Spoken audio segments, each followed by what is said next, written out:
Hey, Sean here from SpeedQBView.com. I made a video a little bit ago about what microphones I use and what you might want to use if you want to start a channel, and I'm going to go over video. I've used a few different things throughout the past, and I'll go through each of those. Then maybe go over what might be good for you to use and some tips on how to use it to its fullest potential. I'm not saying I have the best video at all. I definitely don't. There's been especially some videos that have been atrociously bad. My equipment isn't super expensive. A lot of times I don't use these super expensive things just to keep it at a more, less refined quality because I don't really want to go down that avenue of making everything super fancy. Plus I often need things to be portable, which is a whole nother thing. Now if the only cameras you have are ones on a Nintendo DS, okay, that might be a reason to get out to get another camera. But a lot of people already have what they need either from a phone or just a webcam. So let's go through that now.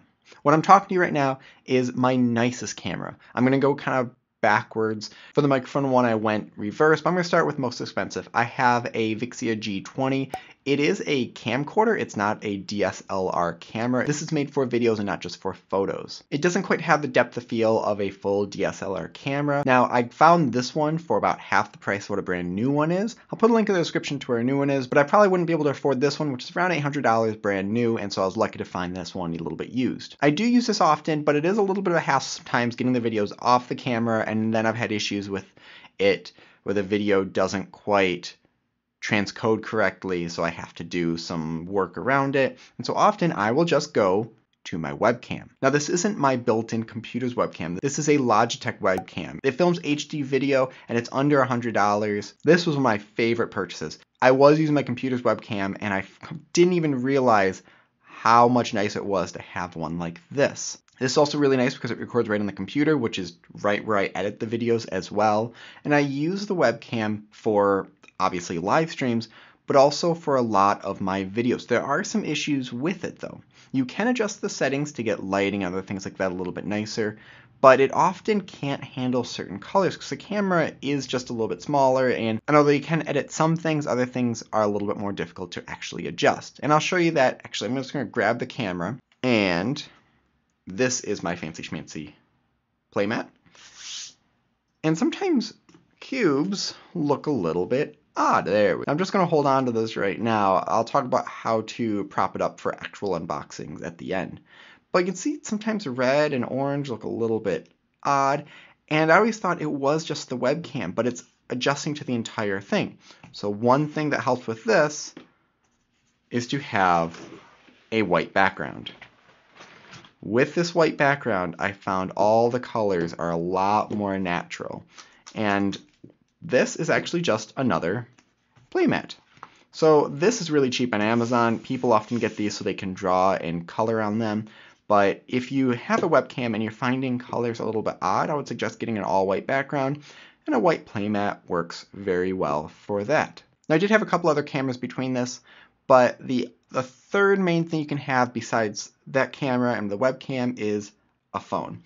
Now I'm actually just using the front-facing camera on my iPhone 7, which the front-facing camera is nowhere near as nice as the one on the back. And the one on the back can do HD, but the one on the front isn't so nice. I think it maxes out maybe at 720, and you can see the color between that and the Vixia G20. It's just night and day with that. But it's not bad. And even if I bring it in front of here to show the cube, doing a whole video like this isn't so bad. So I guess the first thing you need to know is you can have nice cameras already if you have a phone or a webcam. And I would say at least spending money on like maybe a $50 webcam will really help with that. So let's go through first some tips with the camera, and then I'll talk about how to actually prop it up so you can record solves. So I almost forgot that I also have a clip-on wide-angle lens for my phone. These can be really cheap. I found them under $10. Often they'll come with a macro lens and a fisheye lens and some other ones sometimes. And this works really well to give the feel of, let's say, a GoPro, but you don't need to purchase a GoPro. So for competitions I'll use this. I'll just clip it on my phone, put it on a little mini stand or rest it against something, and that's it. Right now, the phone is less than a foot away from the cube. It's actually right at the edge of the mat, which is one of the smaller mats. So you don't need a lot of area to use this. If you have a phone, I would highly suggest getting these. Even if you don't use it for cubing, it's really great for photos. This one in particular is a 0.36 super wide angle lens, and I'll link that in the description. But this is definitely worth it to get if you use your phone a lot for filming or photography. The big thing is lighting. All of these cameras look kind of nice right now because of lighting. I'm right next to a window, which I get a lot of natural light, and I used to only record during certain times of the day. A lot of my videos in the past, I maybe just recorded it on a whim, and so it was later at night, or I just didn't care so much at the time. And so if you look at my FMC playlist, all of those were recorded later at night, and I tried fixing the lighting in post, and it just wasn't working. So if you look at those and you're like, wow, this lighting is really weird, that's why. I've debated remaking all of those videos, but I don't know, that's a lot of time.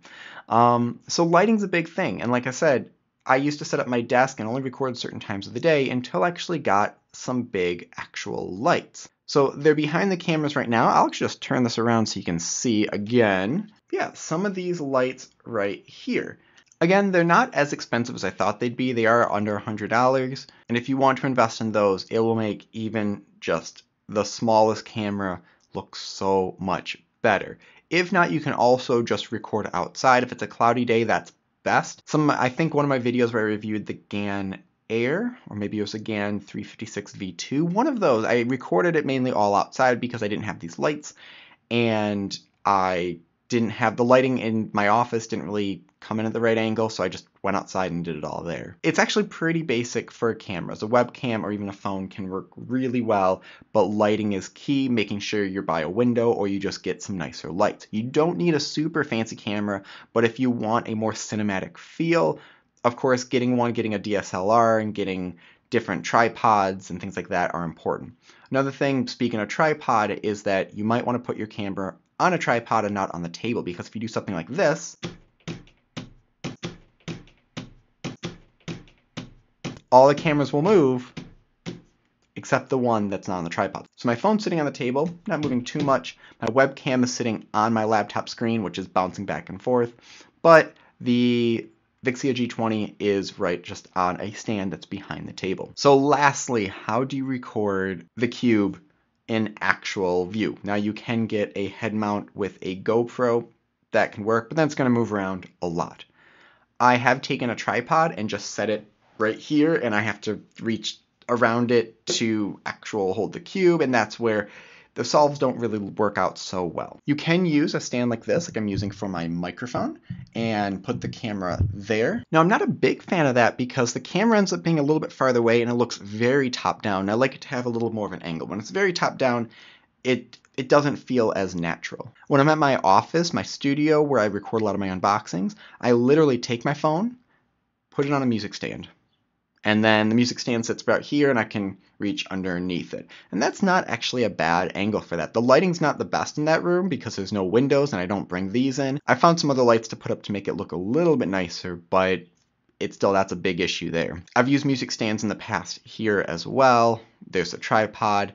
You can also even just take some cubes, like take a mirror cube, and solve it in a way where it will just prop up the phone. There's no perfect way for that because either way it's going to kind of either be directly in your line of sight or it's going to be over your shoulder. And I've had times where I've had to re-record entire videos because it's over my shoulder and then my head gets in the way and I don't know it until the very end. I rewatch it and have to re-record everything. So I hope that at least answers some questions for people. If you're starting out, I would say get a webcam and make sure you have good lighting.